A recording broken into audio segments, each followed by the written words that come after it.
Om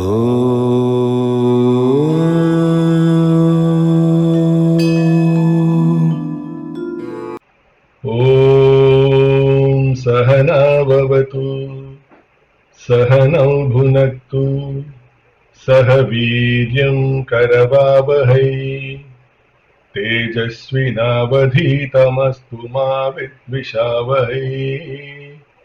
Om Shanti Shanti Shanti.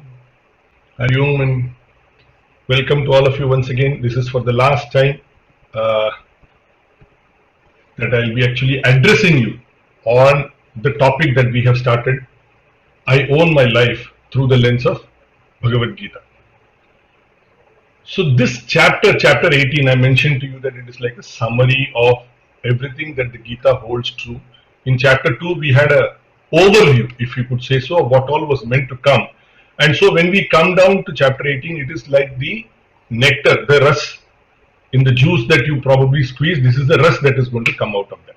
And this chapter is titled The Art of Liberation Through Renunciation. So liberation from what? Liberation from this life? Obviously not, because if that is liberation from this life, it is meaningless. We want to live life, and we want to live life as best as we can, as happy as we can, as useful as we can. So that's what we are discussing here. So when we stopped last time, we learnt about the special skills that each of us have. Each of us have some special skills. Our classification of our skills and our abilities is based on our capability and the predominant work that we do. For example, a painter will paint, a manager will manage, a driver will drive. So that is the predominant work that we do. So our classification is based on that predominant capability. Now, one capability does not mean that the other capability is eliminated from us. Obviously not. We may have multiple capabilities. We may possess expertise in different areas. So it is important for us to learn to be humble, to understand what our skills are, employ those skills intelligently for our growth, for our benefit, and for the benefit of those around us. That's the important thing that we need to do. So what we need to have as a target, if I were to say, is a focus towards the goal that we set out to achieve in whatever line of work, whatever field of work, whatever it is that we are doing. Even a small task also, even a minor task, like singing a song. It's just a song, 4 or 5 minutes. That's all. Even singing a song, you ensure that your focus is there in that song completely. Like for example, talking in a webinar that I'm doing now, focus must be entirely on what is happening at the webinar. Or even bigger ones, like I mentioned last time, like establishing a university or working in a mega project. Whatever it is that we do, our focus must be entirely on the goal that we set out to achieve. Each work requires our focus and dedication. And most importantly, what is needed from us is a spirit of surrender to a higher force, to that life energy, which enables our potentials to deliver positive results for us and as well as for others around us. Yet, it is important to remember always that we are governed by a trimix of our bundle of qualities. Trimix meaning, I mentioned when we talked about the Gunatraya Vibhaga Yoga, I mentioned that we all have 3 qualities. What is that? Sattva, Rajas, Tamas. Sattva is an attitude, is a quality of goodness, purity, calmness, fortitude, etc., etc. And then we have Rajas, where there is a lot of anxiety to deliver whatever work that we set out to do, a real agitation in the mind that this has to happen, that attitude is there. And of course, Tamas, where we are dull, aata hai, aane do, nahi aata, nahi aane do, karna hai, karenge, nahi karna hai, nahi karenge, or sort of a negative tendency. This bundle is there with all of us, and this bundle is not constant. This bundle keeps changing, because of which our mood keeps changing. So what predominates us at a given moment is what springs forth from us as our action of that moment. So we need to understand, we have to remain in our innate goodness, whatever is the goodness that we possess, which is the sattvic nature. And we should be, it should be our conscious endeavor always to do what we want to do. So before I move ahead, one of you have sent me one message about how we can probably look at these situations. And a wonderfully written message I just want to read out. I will not say who wrote this. There are many situations in life that you do not control, but you often contribute to those situations. So I cannot control the rain, but I can control the kind of clothes I will wear or the kind of footwear I wear. I cannot control your feelings, but I can control my kindness towards you. I cannot control my opponent, but I can control my response to my opponent. I cannot control most outcomes in my life, but I can usually influence them. So releasing the attachment to the results, which we have been talking about, does not mean that you release your responsibility to that situation. So this is a wonderful thought that was shared, and I thought I will share it with all of you so that we will be on the same page while we are discussing. So now what I'm going to do is I'm going to play verse 47 to 65 of chapter 18, and we'll take this discussion forward from there.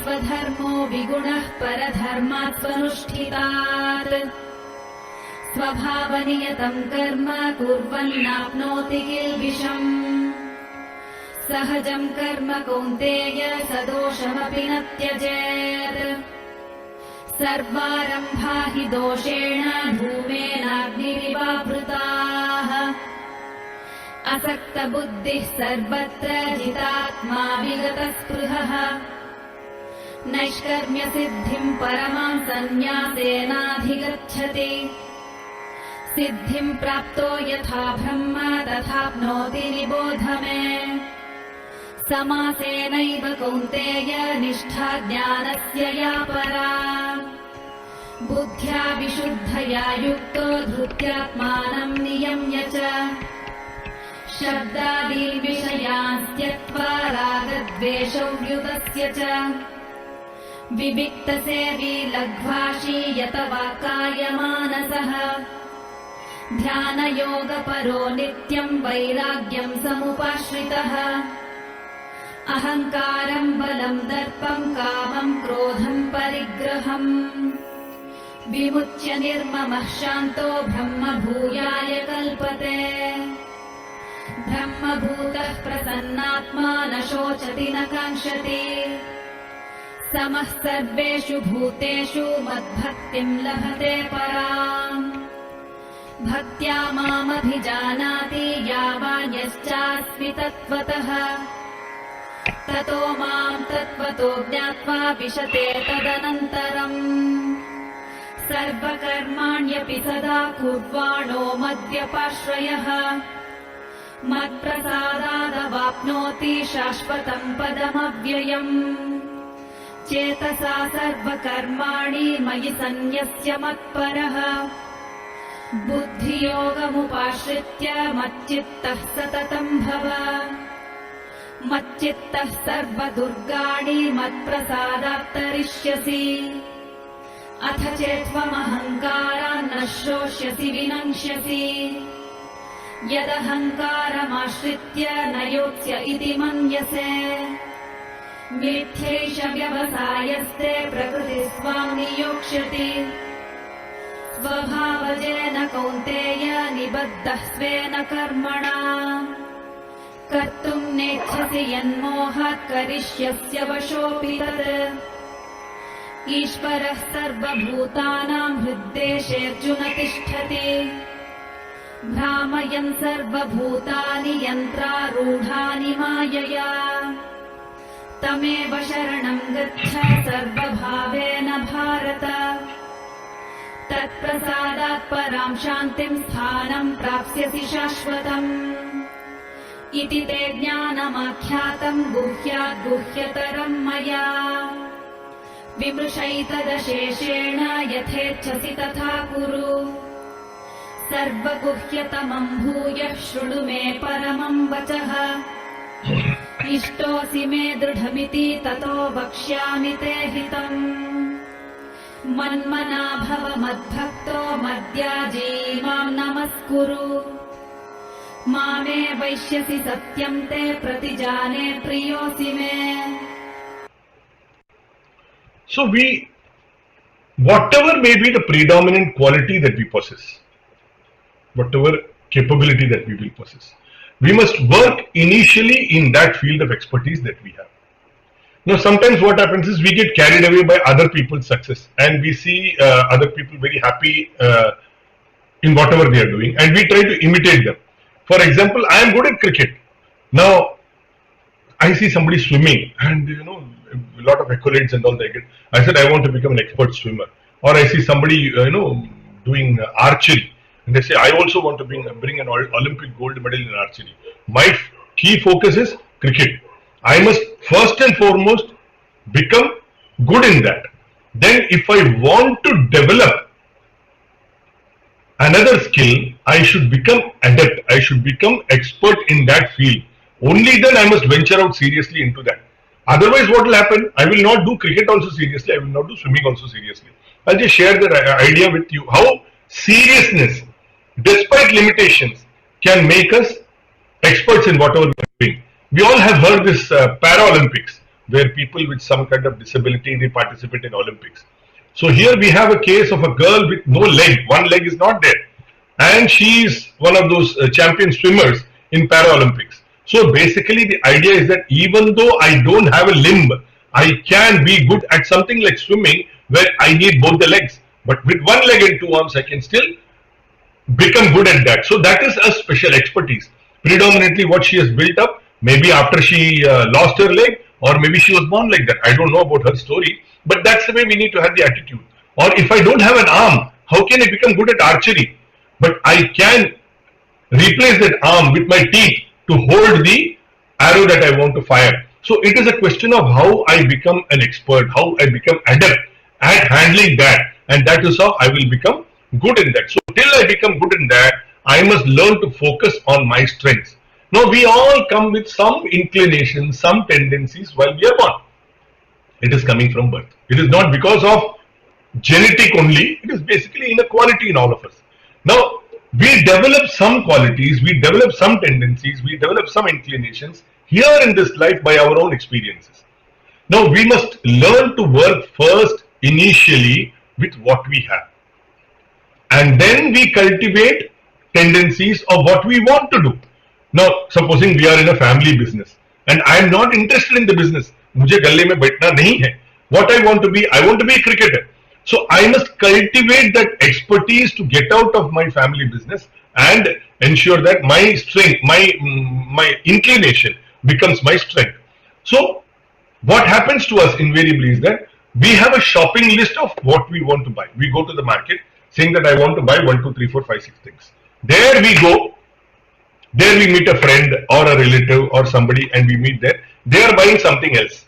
They are buying some other things in the same market. So we go around shopping, talking with them, shopping, and then we end up buying things which in the area in which they are, and probably 3 or 4 items in my own shopping list is forgotten. So I forgot the purpose for which I came here and I started doing things which they were doing. I did not want a few of those items, yet I bought it. Like for example, you sometimes you are having a problem with some health issue. You go to your family doctor is advising something or the other to you. It's not becoming alright. Sometimes it happens because doctor is again, he's only diagnosing, and on the basis of diagnosis, he's giving you some medicines. It's not working out. Somebody, your friend or some relative comes and says, for similar problem I had or my neighbor had, they went to so-and-so doctor for so-and-so treatment. It was absolutely fine. You go there, spend a lot of time, spend a lot of money, yet it is not becoming alright.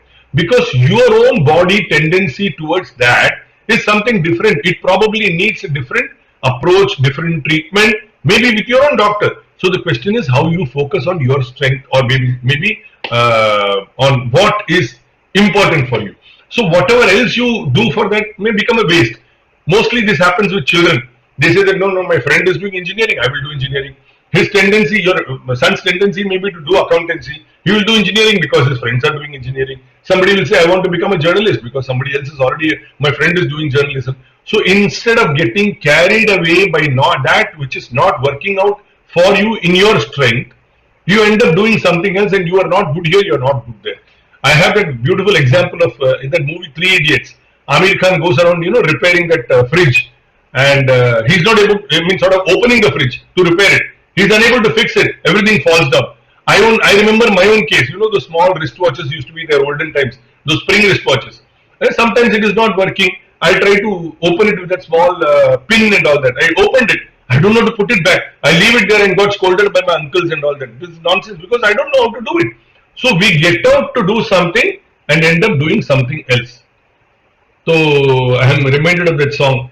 हम तो गए बाजार में लेने को आलू, हम तो गए बाजार में लेने को आलू, आलू वालू कुछ न मिला पीछे पड़ा बालू, रे मामा रे. That is what happens. You go, get out to do something and something else happens. Now every work that we do has its own positive and negative qualities or results. Now, from every work that we do, whatever negative or positive qualities, results that will come about or qualities that will come about, we develop new inclinations to do or not to do. We start storing those inclinations also. So, instead of getting carried away by other attractions of what we try to do and it is not succeeding, it is better to do that which is my present field of work. My present field of work is requiring me to do something, I must do that. I had this beautiful dilemma in my own life. I was a practicing chartered accountant and I was doing fairly well, but then gradually what was happening was in the traditional practice, too many, what can I say, compliance based issues or corruption based issues started coming up, and I was not enchanted to do that anymore. What was the case when I was young and what was happening was something which was a little disenchanting. And the other one was also there, that I was doing the same thing. It was actually not giving me a sense of fulfillment. So I had my uncle who was alive at that time and I used to have a conversation with him saying, this is the dilemma I am facing. He said one thing, keep doing that which you are doing now. Gradually something or the other will come about. And actually that happened in my case. Gradually the field of possibilities opened up. The old inclination gradually left because I left my CA practice, surrendered it, and as I said, I got out to set up a university for Chinmaya Mission. So the idea is that when you are continuing to do the work that you are doing and you have developed a new inclination to do something good for somebody, gradually, as you keep on doing what you are doing, the field will open up, the old inclination will gradually leave us.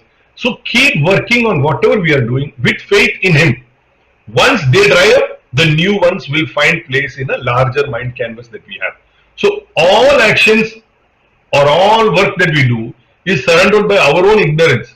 We don't know what is going to happen. Our ignorance is what is making us this agitation, etc. More the canvas of our minds open up, the clearer it becomes for us. That is what happens as we keep working. So when we are working in this mindset, gradually the intellect gets rid of its attachment to the work or its results. Keep on working. The intellect will gather that nature in itself, that the attachment to the work or the results, it will go away. Now, because the canvas keeps on becoming purer and wider as we keep on working, we learn how to conquer our mind with our discriminative intellect. And once that happens, the mind and the intellect, they combine, they become an integrated as a composite personality. So that is the change which happens. I will go back to a slide that I had shared with you earlier about change, how pain of change is something which stops us from doing something which we want. Life remains the same until the pain of remaining the same becomes greater than the pain of change. So invariably the pain of change makes us sort of not take the initiative required, but gradually we start developing the pangs of pain for life remaining the same, and that pain, as it becomes bigger and bigger and bigger, the canvas of the mind starts opening up to do something better and better and better, and that change we must be able to learn to welcome it with open arms. That is what we need to do. So gradually in this manner our ego gets transcended. Now the concept that we have that I am doing something, that I am achieving something, that me and mine principle, it gradually slips away. Everything, every work that we are doing comes in the attitude of it has to be done, and I am here, I have to do it. So that attitude comes about, then suddenly the kind of quality of the work itself starts changing. Now once this attitude is gained in our mind and intellect apparatus, we enter the freeway towards our destination. What is our destination? The highest, the highest, which is running everything for us, the supreme self principle that is energizing everything for us, not only us, for everybody else and the entire universe. Now, in that free way, there are many milestones for self improvement, because it's not that, once we have gathered this kind of a mind attitude in our mind and intellect apparatus, and we enter that path, there are many milestones that we have to achieve in that for self improvement, and that will keep us stay connected with that supreme principle at all times. So what are those milestones? The milestones are basically, we have to learn to keep that purified mind and intellect intact. If I were to give an example, that I am driving a car. Now, if I am driving the car, I need to keep that car mechanically in pristine condition, because that is the apparatus which is running. I have to use the car to wherever I want to go. So mechanically, to keep that car in pristine condition is exactly the analogy, if I were to use, for saying how to keep the mind and intellect intact. Now, firmly stay rooted in the direction of your goal or destination. You have fixed your goal, you have fixed your destination, firmly stay rooted in that direction.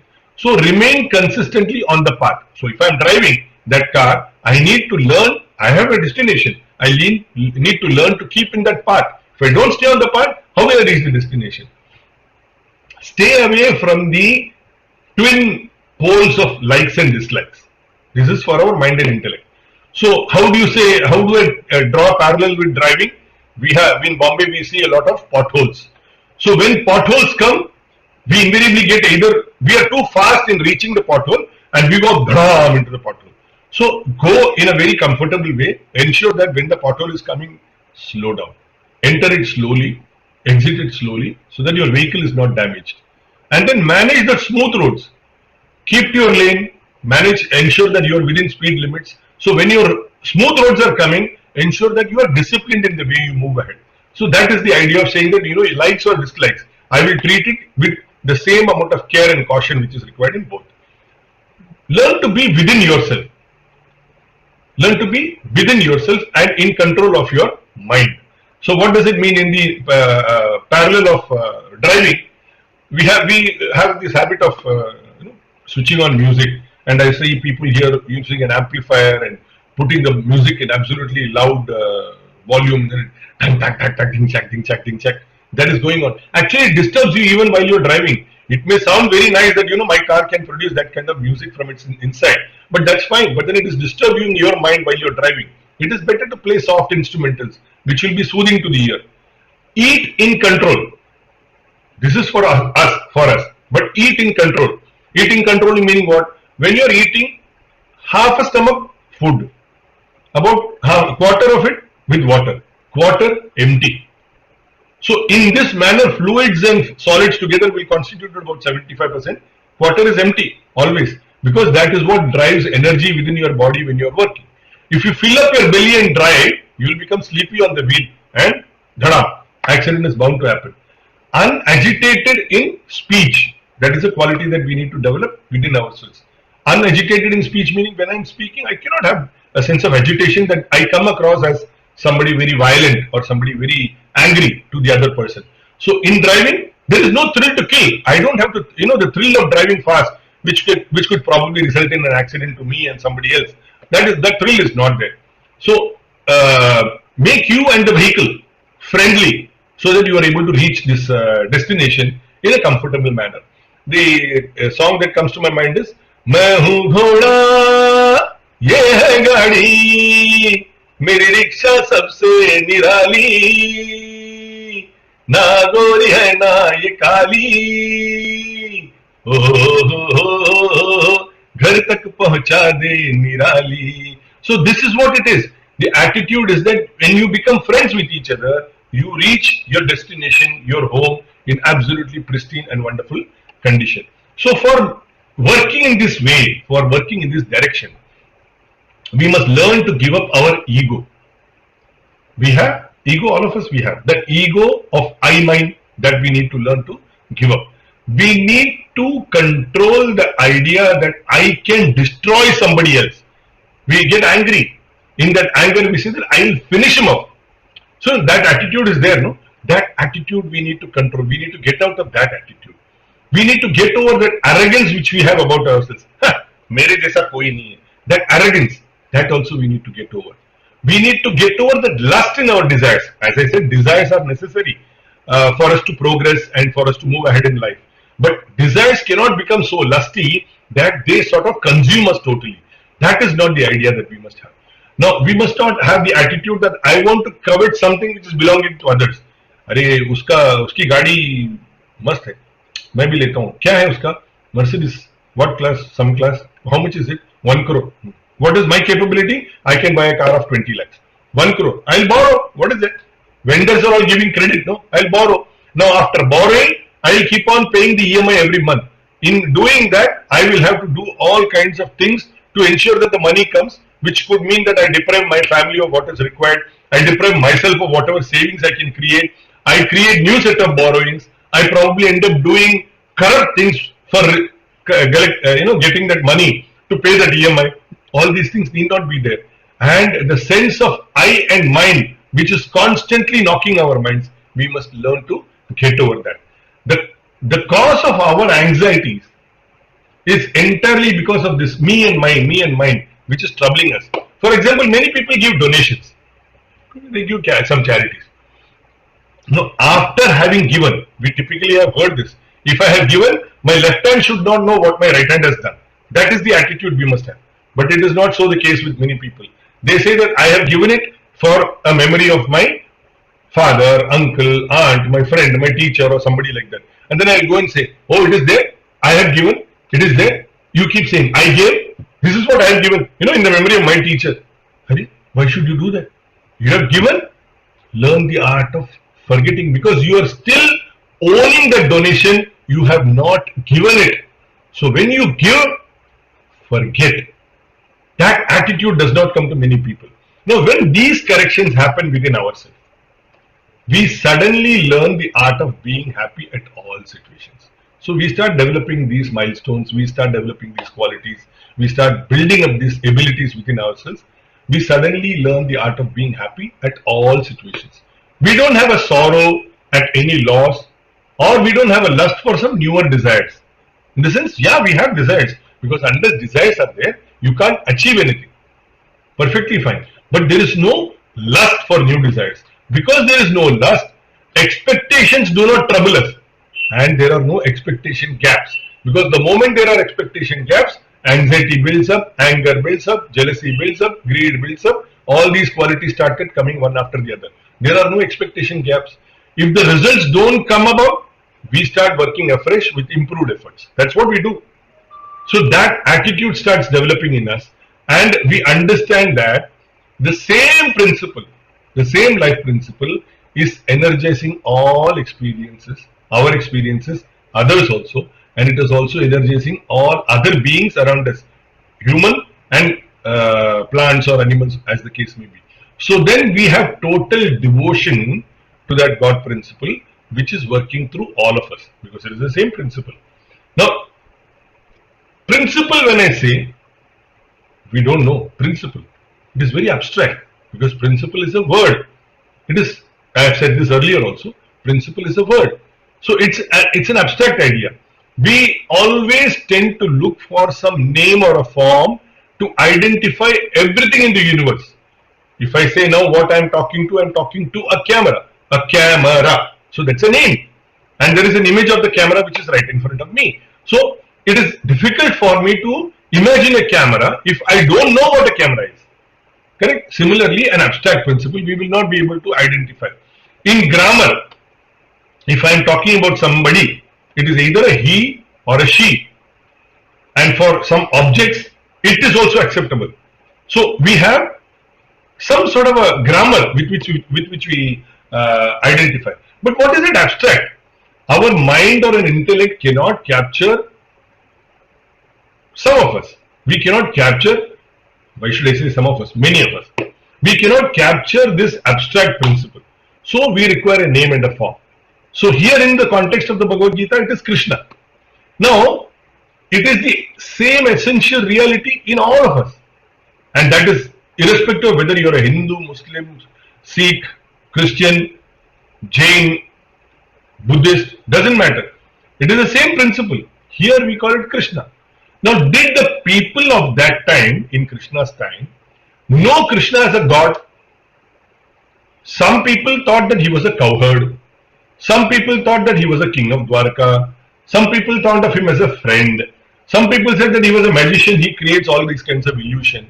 Now, as per the understanding of the people who saw him at that time, they saw him as an individual with certain qualities. Now, today we worship him as God. We say that Krishna is the consciousness, Krishna is the Lord. This is what we call him.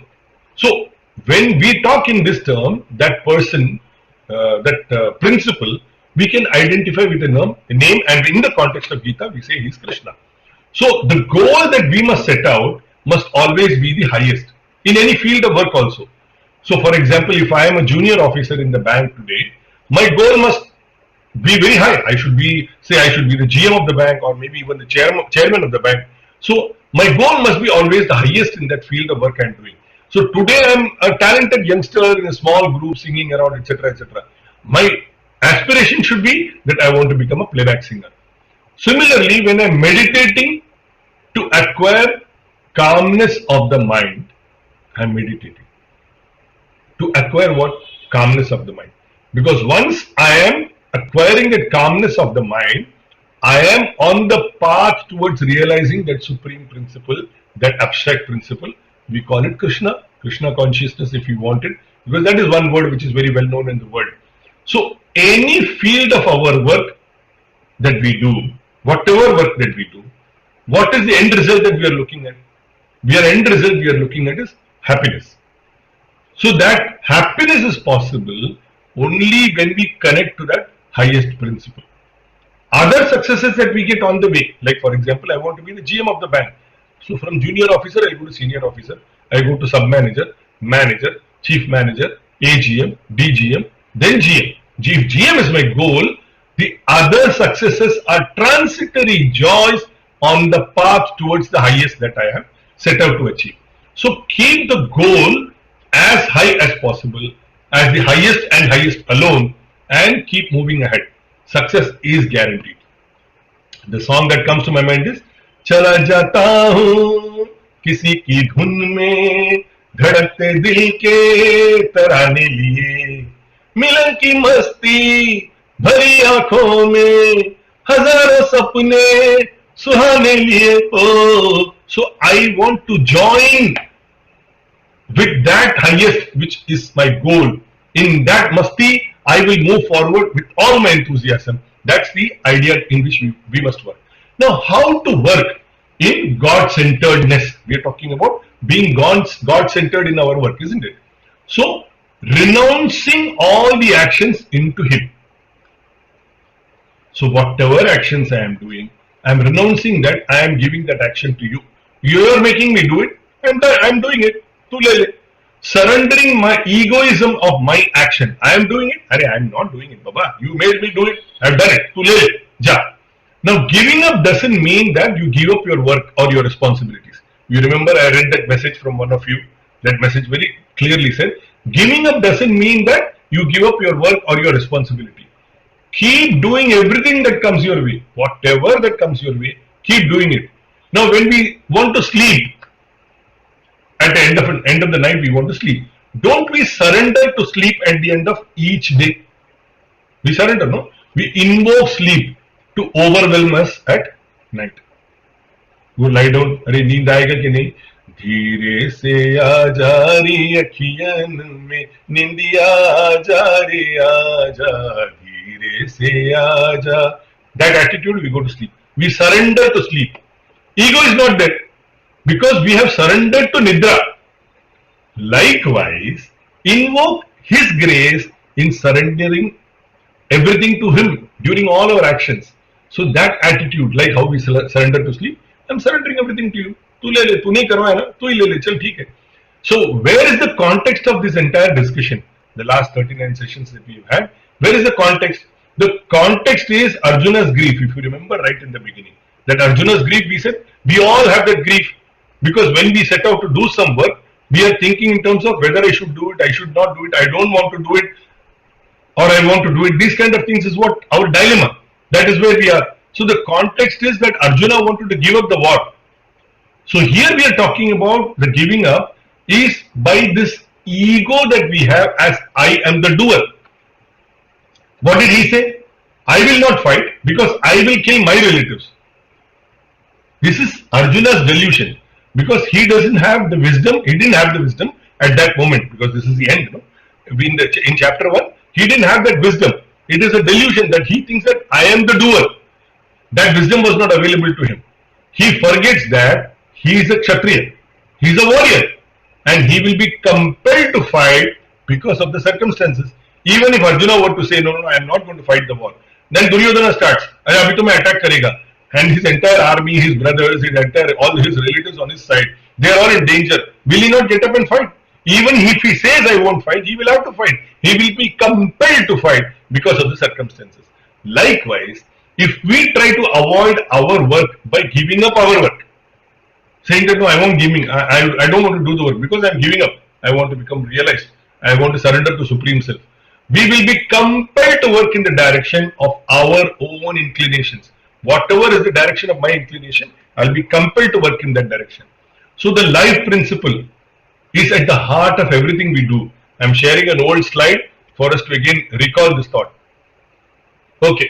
So I'll continue. So what I was saying, I am sharing an old slide that I had given you. What is this?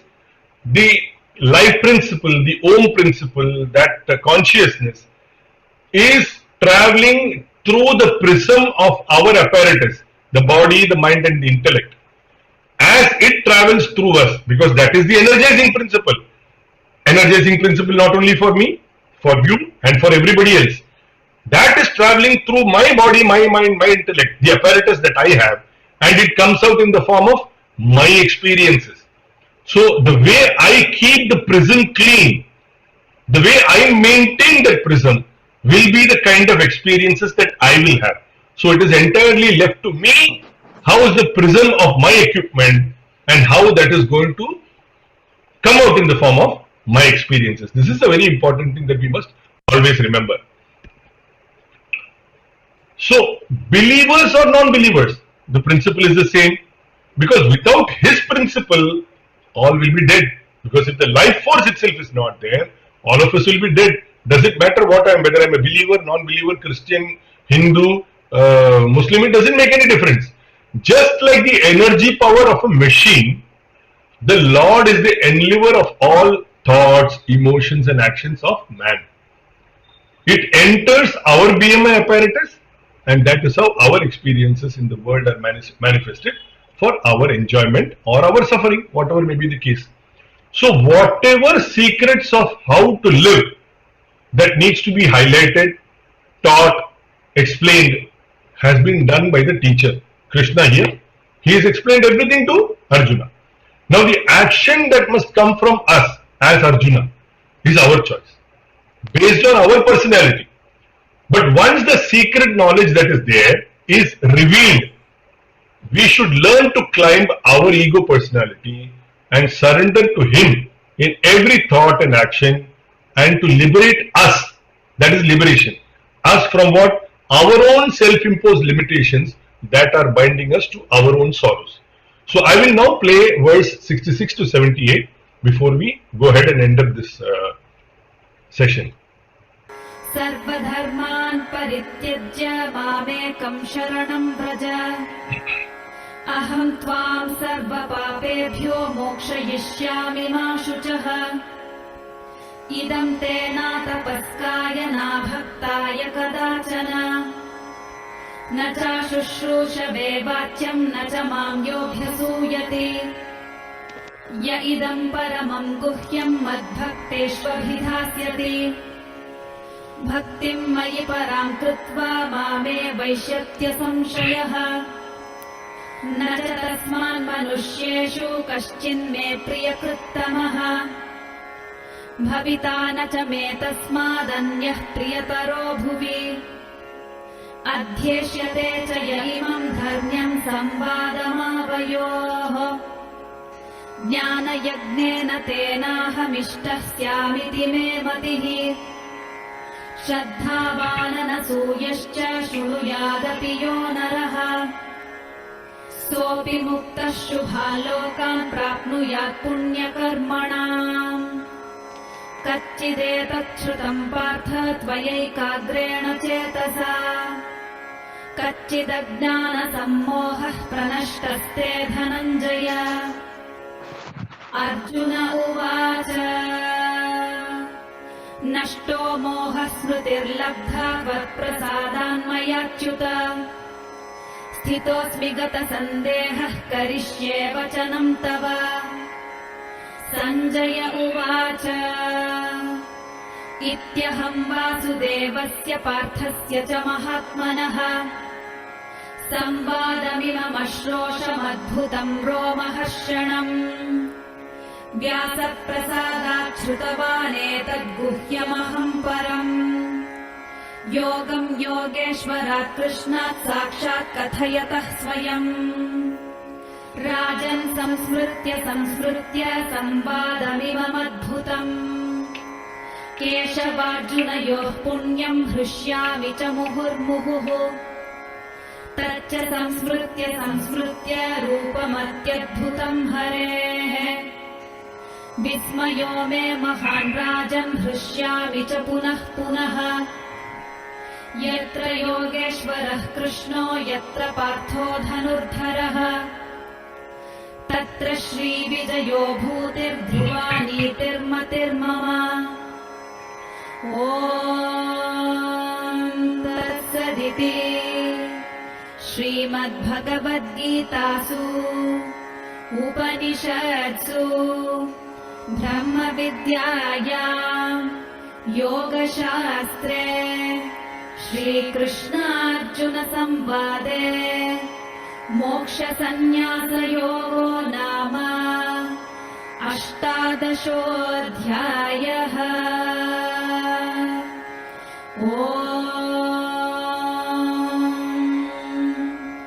शान्ताकारम् भुजगशयनम् पद्मनाभम् सुरेशम् विश्वाधारम् गगनसदृशम् मेघवर्णम् शुभाङ्गम् लक्ष्मीकान्तम् कमलनयनम् योगिभिर्ध्यानगम्यम् वन्दे विष्णुम् भवभयहरम् सर्वलोकैकनाथम्।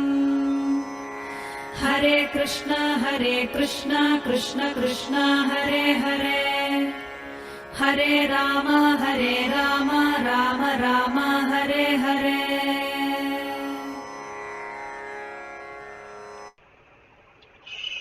So this is the last of the chants that you are hearing. Now 66, verse 66 is one of the most significant verses in the Gita.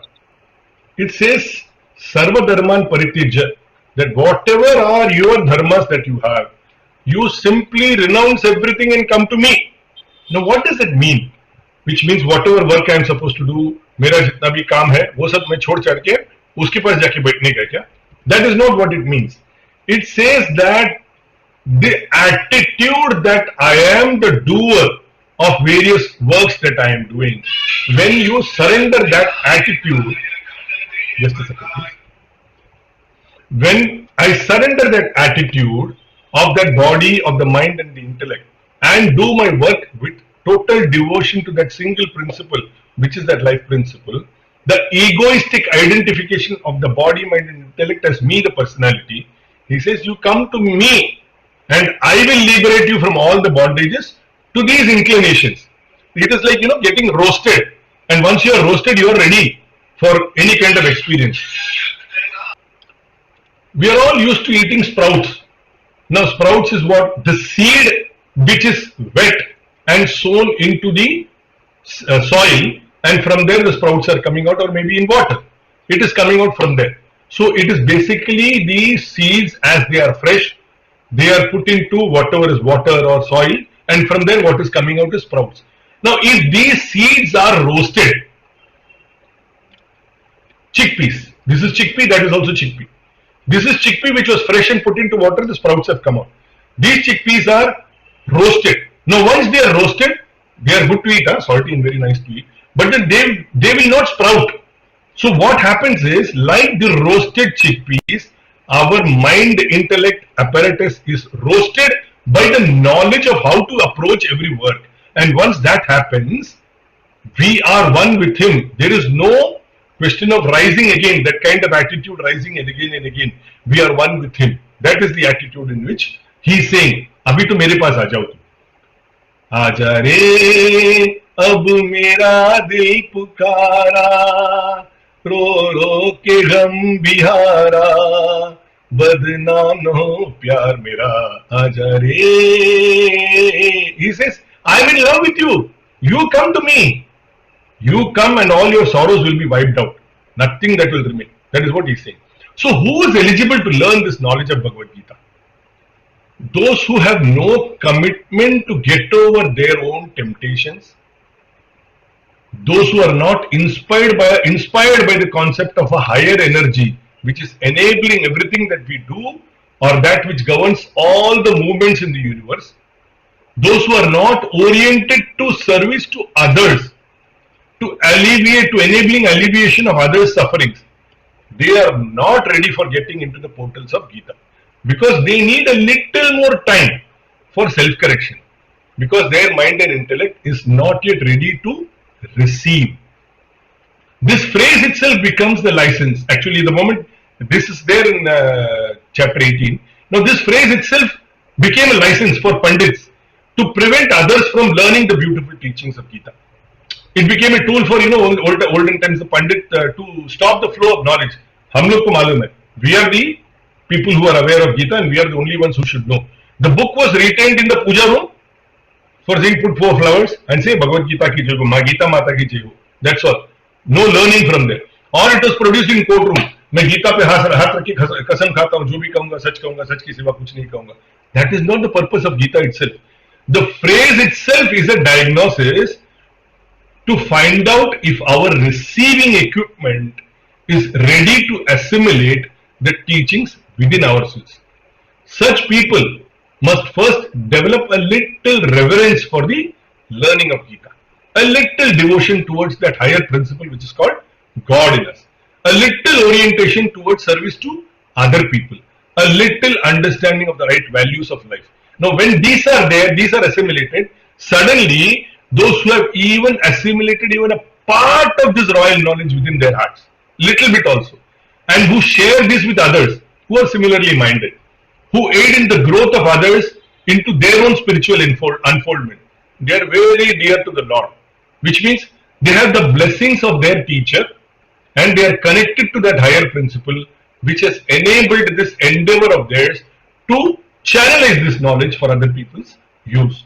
Now, those who are able to study this knowledge and make use of this in the unfoldment of their own life, in their progress towards, let's say, their happiness through such study, their understanding, or those who even listen to this with a humble mind, they get near and dear to the Lord. They get near and dear to that highest principle which is within each of us. Now, Krishna concluded his teachings. So, this is basically the end of the entire Bhagavad Gita. He concluded his teaching to Arjuna and says, finally he is asking him, did you understand everything that I have shared with you? Obviously he knew Arjuna had understood, because Arjuna was looking happy and beaming. Like, for example, I am telling you something, you have understood, your face will reflect it, a calmness, because I can see that you have understood everything. So Arjuna was in that happy mode. So that song that comes to my mind is, तुमको खुश देख कर मैं बहुत खुश हुआ, ये आँख भर आई तो फिर क्या हुआ. In the happiness of Arjuna, he is, his eyes are welling with tears. He says, in that I am happy that you have learned it, because finally Arjuna says this, what all of us would have said after such a long explanation. We have also traveled this journey for such a long time. What any of us would have said about how to lead life. He said, I am happy after receiving such an erudite explanation. The Arjuna in all of us will say the same thing. Now we understand what role play we have in us and how our preoccupation with our preconceived ideas prevented us from unfolding our own real self. Our true personality is now seen bare by each of us in our own way. Now, Arjuna says, I will do whatever you say. He says, I will do that which is required of me without any self-doubts. He says, now I have surrendered to you, I will do whatever you say. What did he say right in the beginning? Your duty is to fight. Your duty is to fight because it is where your life situation is, to ensure that that is what you have to do. So Guru Purnima, we passed by Guru Purnima recently, is also celebrated as the birthday of Maharshi Vedavyas. We all know that Ganesha wrote the entire Mahabharata as narrated by Vedavyasa. We also know that Vedavyasa offered a divine vision to Dhritarashtra, which the blind king he refused. So Vyasa gave that divine vision to Sanjaya, Dhritarashtra's charioteer, who was the eyewitness of the entire warfield. How we started? Remember how we started? Dhritarashtra asked Sanjaya to narrate what is happening in the warfield, and Sanjay started his commentary. So we must be thankful to Vyasa for enabling us to benefit from this wonderful knowledge that will make a huge difference to all of us. Now there is no loss of knowledge by the color of the mind, because oral communication, what, like for example, if we are saying something to anybody, I want to say something to you, say, you have to come tomorrow at 11:30 for the class that you are meant to take. I said, okay, I'm coming. Can you please drop in a line of email confirmation? I said, okay, I will drop in a line of email confirmation. So email or a letter or an order, like purchase order, etc., something like that is a written confirmation of the knowledge that I'm sharing. At that point in time, there was no written system at all. Whatever was live happening in the warfield is verbatim narrated by Sanjay to Dhritarashtra, and we get to know by Vyasa's grace. So there is no loss of ideas in the speech nor in the writing later. It is exactly verbatim. जो लिखा था उसी से बाद में जो लिखा गया उसी से अपने को ये सीखने को मिल रहा है.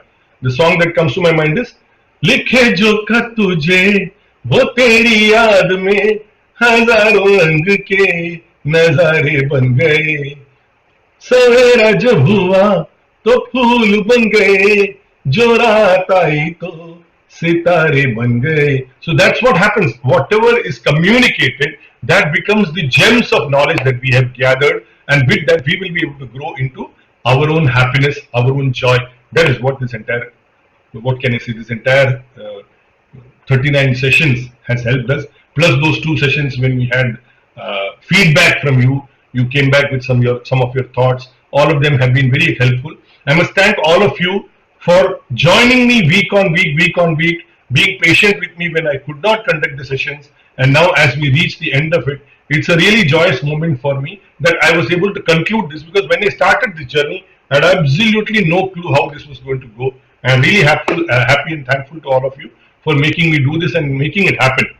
Now, where there is a divine Godhead like Krishna, wherever there is a glorious warrior like Arjuna, meaning wherever there is cultural, dedicated, loving, wise and courageous people, wherever they are living, and wherever this divine principle of Godhead is merging with such people, there alone happiness, growth, progress will be seen at all times. This is what is the message we all conclude with. Now, I mentioned in my WhatsApp message to all of you that next week will be the final session where I would want all of you to come back to me with some, open your videos and speak something. So next week there is a change in the schedule. I am making it as a valedictory session. So I just want to share a slide with you lastly. Next week, I am making it as a valedictory session. So I own my life, the Bhagavad Gita webinar. The chief guest for that event is going to be Swami Advayanandji. Swami Advayanandji is an Acharya from Chinmaya Mission. It will be next Saturday. It will not be at 5 o'clock. It will not be at 5 o'clock. I'll send you a message once again. It will be at 6:45 to 7:45. Because Swamiji has got some classes that he's conducting every day. He will be free only by 6 o'clock. He said, give me half an hour's break. So 6:45 we will start. From 6:45 to 7:15, half an hour, I will want all of you to come live on the TV, on your video, and share your reflections. If at all this webinar has been useful to you, how it is useful to you, or maybe some thoughts that come to you, whatever come to your mind, please share it freely. 7:15 Swamiji will come and he will give us a valedictory address about how Bhagavad Gita and what is the difference it can make to our lives. So Swamiji will talk for about 20 minutes, and if you have any questions to Swamiji, you can ask him, and we will wind up by 7:45. That's generally a broad outline of what the session is going to be. And just for you to know, this is a picture of Swamiji and myself. We were instrumental in the ideation and setting up of the Chinmaya Vishwavidyapeeth, the university for Sanskrit and Indian knowledge traditions that Chinmaya Mission set up. So we were like a two-man army in the initial stages for almost 2 years. We were the two of us. We sort of bonded together and set up this entire project together. So I asked Swamiji today that, Swamiji, will you kindly grace us with your valedictory address? Swamiji was very happy, and he said, Sureshji, whatever you do, I will ensure that I'm always there with you. So he has kindly consented to be the chief guest.